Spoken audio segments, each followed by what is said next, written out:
Okay, well today's sort of strange day really, because it's a birthday celebration and it's a sad event as well, because it was a year ago today was Dennis's birthday, but unfortunately a year ago yesterday Dennis died. And we do like to remember him. Sarah has come along this evening to see the talk that Peter... Go on. Yeah. with Emma and John, her friends, to give her support. To see the talk that Peter helped Dennis prepare once before. Did you not? You put it on? Yes, I'll explain what happened. Okay, to yes. Is it? Okay. No. So you're ruining my build-up. In honour of the occasion, we've got a seat for Dennis and his key there.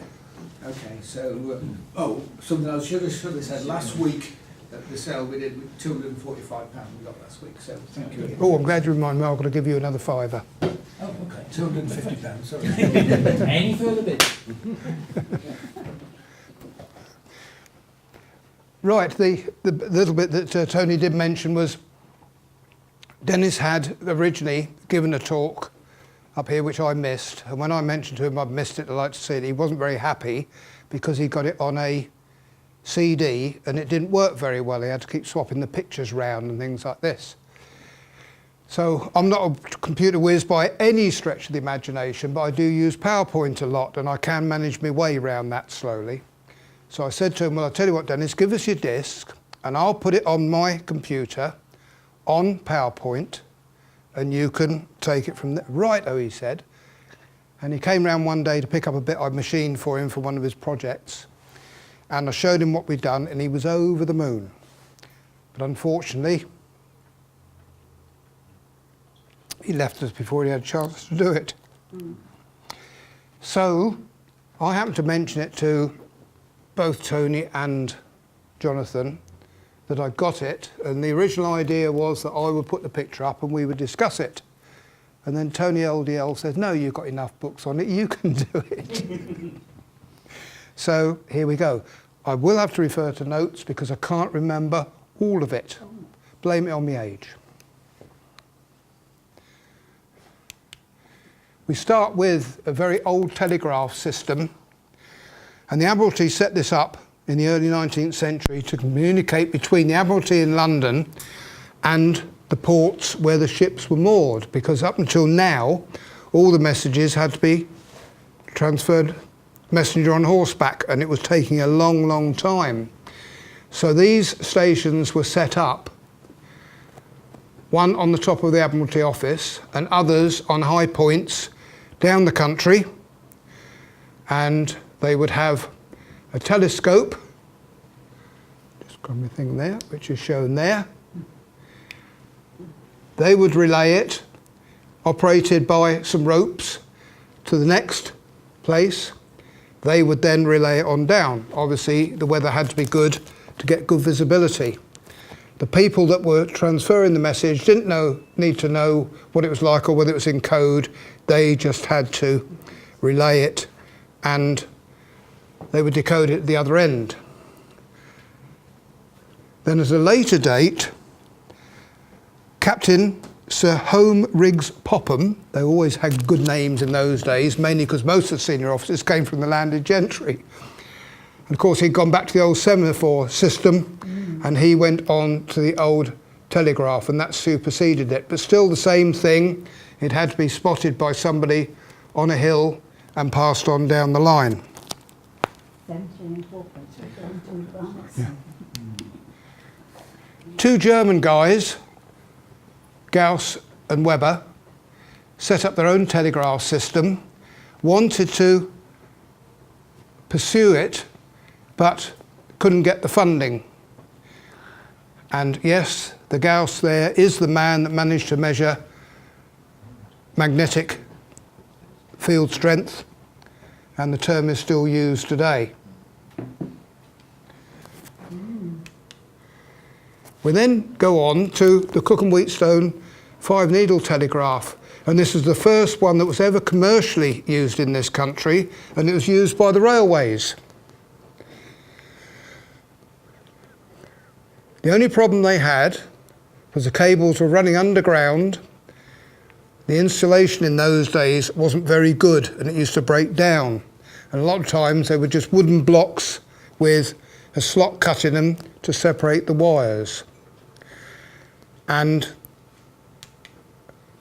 that was the interpretation they had from the 5-needle telegraph, the 2-needle, and the 1-needle. Of course, the advantage of the 1-needle only needed 2 wires.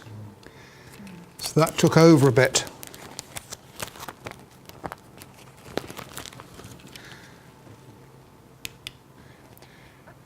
There's a single needle instrument, and underneath there you can just see, there is the tapper signalling key. Oh. You've done that by feet? No. It's just where it was. Going back a touch to that one, they couldn't get all 26 letters. They were about 5 short. And on one they sent a message down the line, they were looking for a murder suspect. And the description was, he was dressed as a Quaker, but they didn't have a Q and they didn't have a U. So they spelt it K-W-A-K-E-R. But of course you'd look at that and you recognise it. But the story didn't say whether or not they caught him.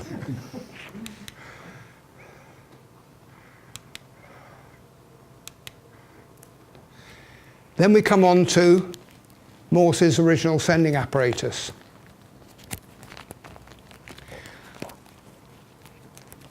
That wasn't for sending Morse code as we know it. And it was also very cumbersome. But you did have a key powered by a battery and then to the receiving end. And what it did was it only transmitted numbers. Morse also insisted that he had a paper record of what was going on. And that imprinter, that's the thing that fed the paper. And it was clockwork, and that was the key for winding it up. And there are his original printing mechanism, the later one, and there is that imprinter mounted on the block. Did it punch holes, do you know, or was it some sort No, it did punch a hole. Oh, wow. Yes, it did punch a hole in the paper. of the early punch hole? There's the man himself, Samuel Morse, and he was giving a talk in New York on telegraph. And the story is that a gentleman, just get his name right, Albert Vail, walked into his lecture by mistake. Now Morse hadn't got a mechanical background. He'd gone to university, but he studied theology, can't remember what the other things were, but he'd made his living by painting. He was quite an accomplished artist. Anyway, this gentleman, Alfred Vail, appeared on the scene. Now, he did come from a mechanical background because his father owned the Springfield Iron Works in America. And he helped Morse out with his original machine, and Morse was so impressed, he offered him a partnership, but only a fifth of the money. So nothing changes there. He soon realised that that machine that they got was limiting. And because it only punched out numbers, you needed a book which Morse had devised with 5,000 common words in, represented by numbers. For example, 252 was England and 4030 was Wednesday. But then the person the other end needed to copy the numbers down, then go back to the book, and then copy it out again. So Alfred thought, I can do better than that. And he condensed that great big machine into one little key. And that is the first known Morse key. because he also devised the system that we know of today. So although Morse did invent the telegraph, he did not invent the Morse code. But because he was the boss of the company, it's carried his name ever since. Vial code doesn't have the same ring. No. Sounds like a disease. Yeah, you need a bit of ointment for that one. So this is exactly the same as Featherstone now. Yeah. Yeah. Doing the same stunt. Doing the same stunt, yeah. That was his original key. He then came up with the next one, which was called the correspondence key. That one was better, and you think that it was designed as a return spring. No, it wasn't. It was purely to keep those contacts apart, because the early keys did not have a spring on them, because what's his name, Bessemer, hadn't invented steel yet, and you can't make a spring out of iron or brass. So he came up with the lever correspondent key, and the next progression was camelback key. With the shape of that, it altered the centre of gravity, and it helped the person depressing the key, and once he released it, the weight carried it back the other way.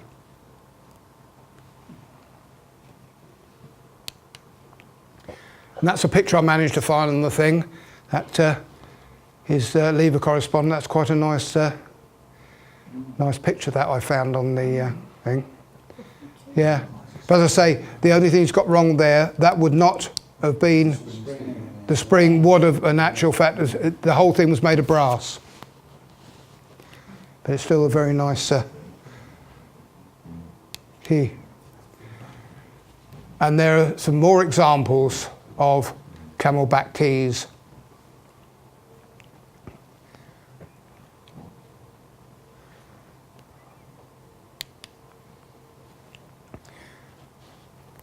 That is a picture of a very early sounder.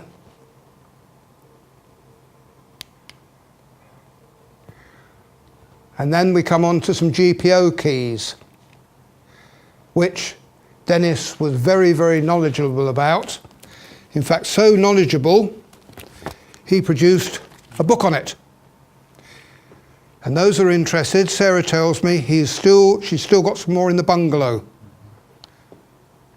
I bought this when we used to go up on the Newbury shows a few years ago, and it is very, very interesting.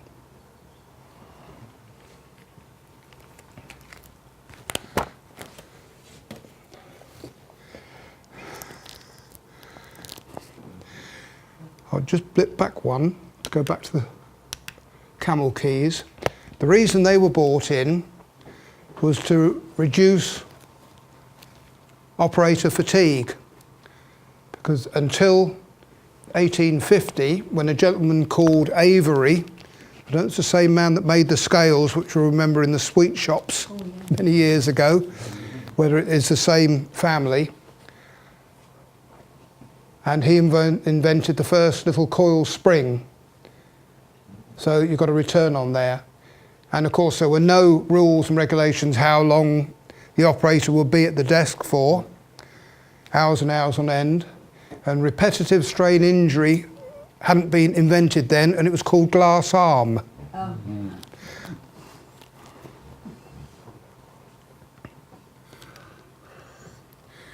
And the one at the bottom, which has got the circuit closing switch, sometimes called a shorting switch, and the idea of that was you could switch it over and you can get up from your desk and walk away, and the system would still receive through to the sounder, so you didn't have to keep sitting down all the time. You could stretch your legs a bit, pop out to the loo, and then come back, and it will still receive for you.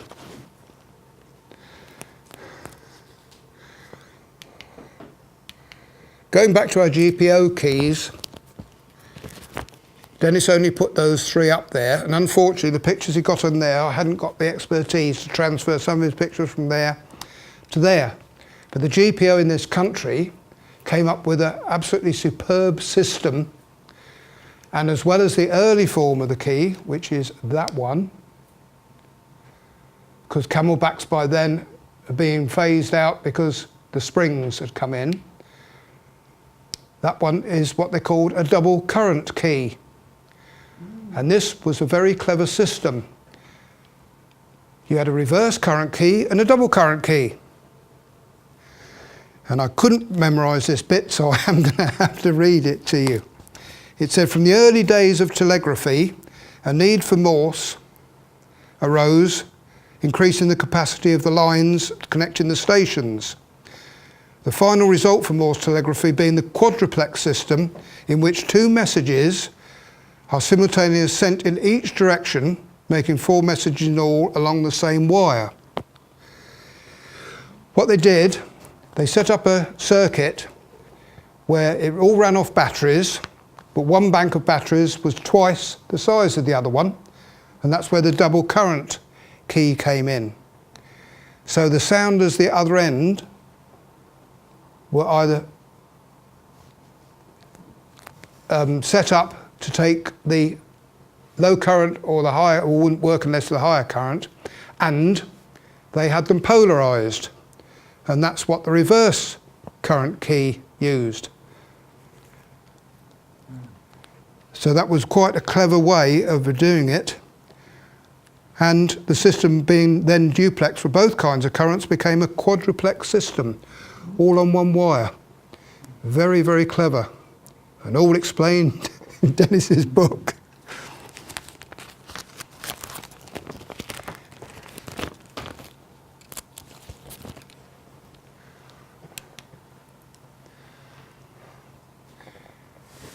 That's the final form of the GPO single current key. The GPO keys in this country, once they've been used for about a year to 18 months, they were then reconditioned. And to begin with, they all had platinum points on them.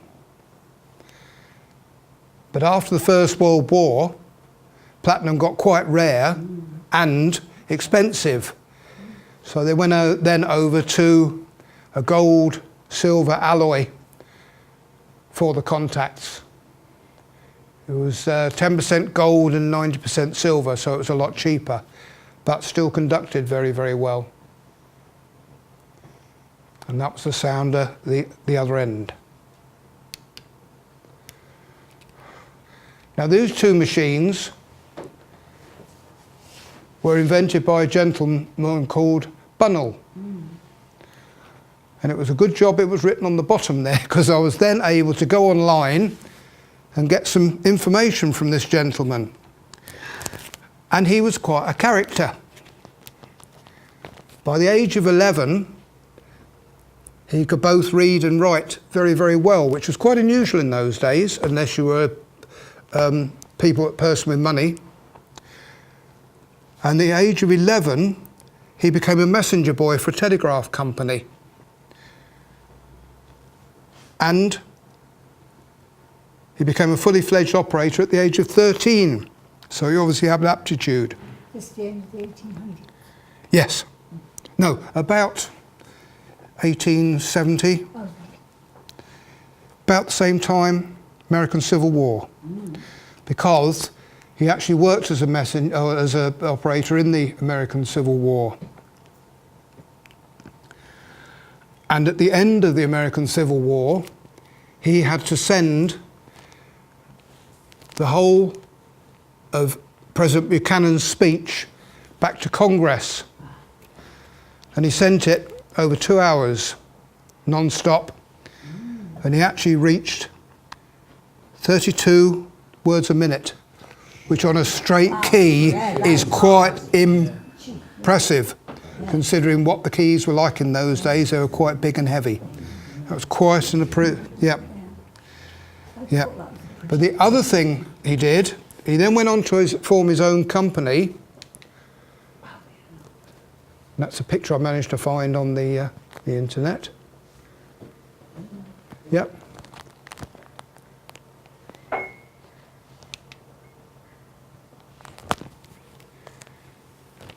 That he built for a gentleman called Millikan devised a repeater system.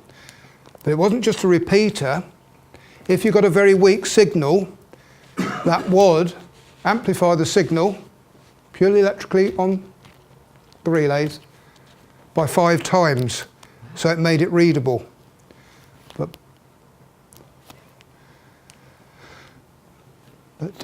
old Bunnell, yeah, in fact, you can see, hang on a minute, his name on there. Yeah, and he built that for the system. The other thing he did was alter the layout of the Morse key, and one that we use still today, because I've got one on my dreadful MFJ practice Morse machine, and it's the pivot there, and it was made out of one cruciform stamping, because up until now they were using either a copper pin or a steel pin in a brass key, and it was wearing, and the key would get very, very sloppy. But old Bunnell managed to get round that by inventing that layout of the key.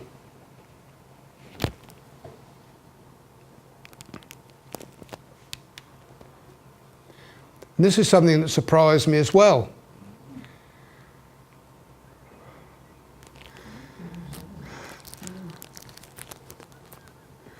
Horace Greenlee, no, sorry, backtrack a bit.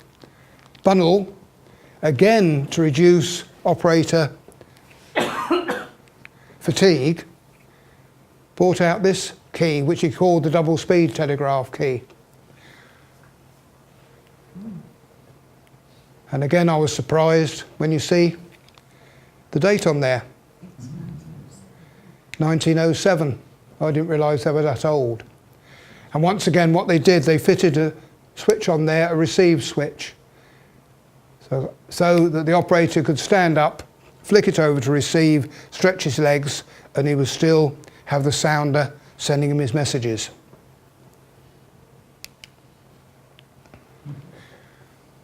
And something that we were talking about, Phil, the other day, I was so surprised. Horace Greenlee launched the autoplex key,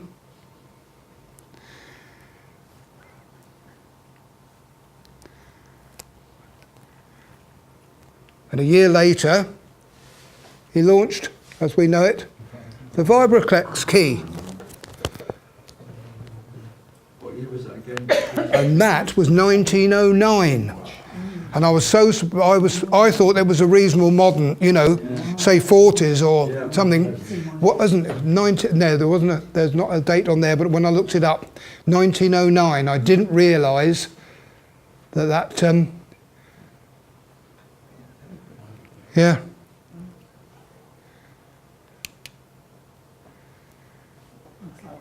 And that's going back to one of the old style. Yeah, it's one of Dennis's old slides. Couldn't find anything that went with that one. This was, in the early days, the materials that we used, as I say, mostly brass. They did use cast iron, and then later on, to make them a lot less bulky, they were used steel or plated steel.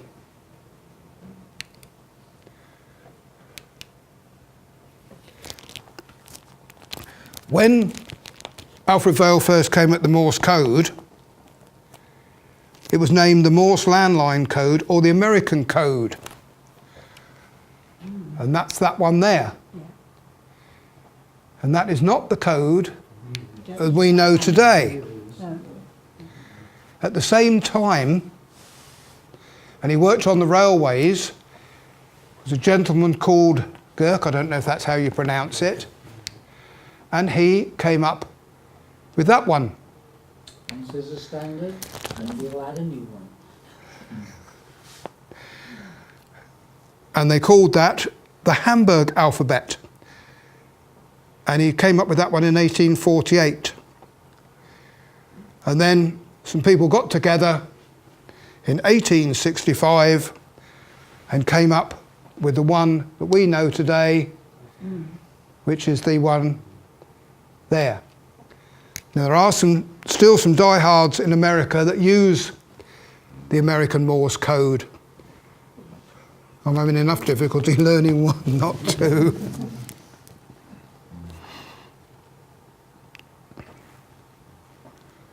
And a bit of the Morse code history was everybody, of course, remembers SOS. No, no, that's CQ, that's right.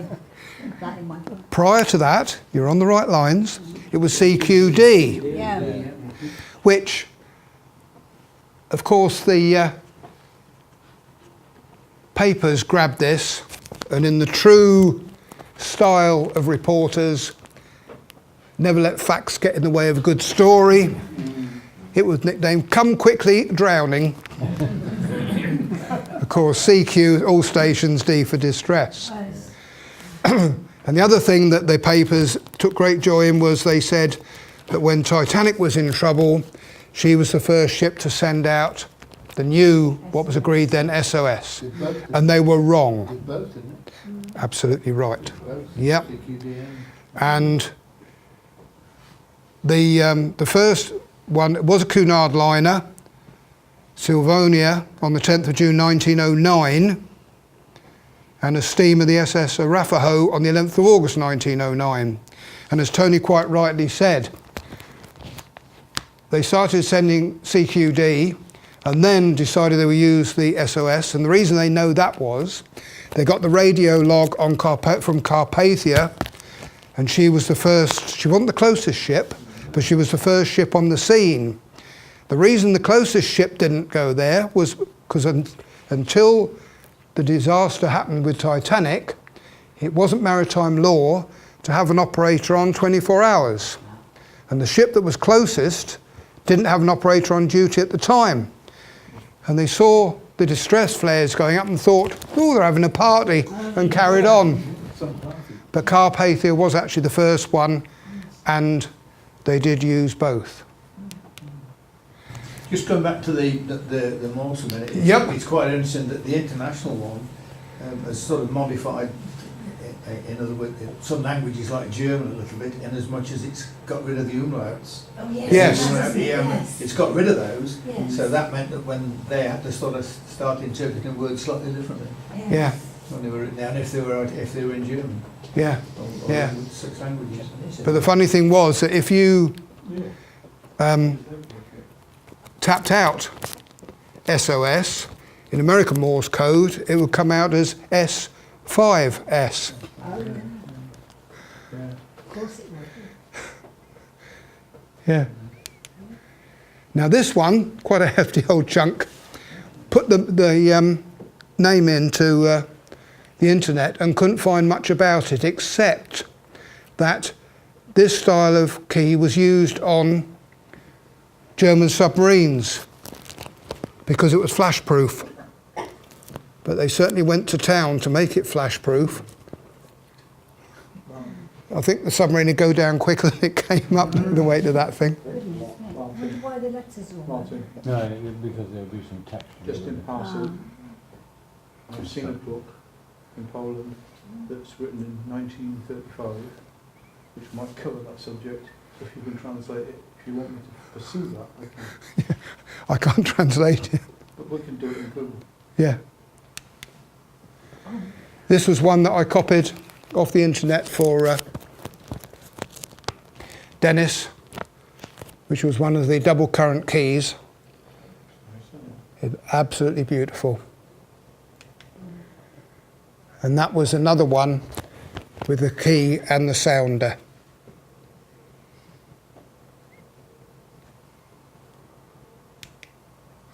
And one we were talking about earlier on, Oh, yeah. it's a bathtub key. And this was fitted, I had to put this one on because being ex-RAF, this was fitted to all World War II British bombers. And the reason it's all enclosed was it is flash proof. because when you've got the fumes of 130 octane avgas whistling around the aircraft, you don't want too many sparks. The other thing it had was a little clip on it, which if the aircraft crash landed, you could then clip the key down and it would send out a distress signal. Only one, obviously one continuous thing. But thinking about that, providing that the valves didn't get smashed in the landing on the T1154, and you're driving a valve transmitter via rotary inverter, I don't think the aircraft batteries would have lasted very long either. But it was a very, very good idea at the time.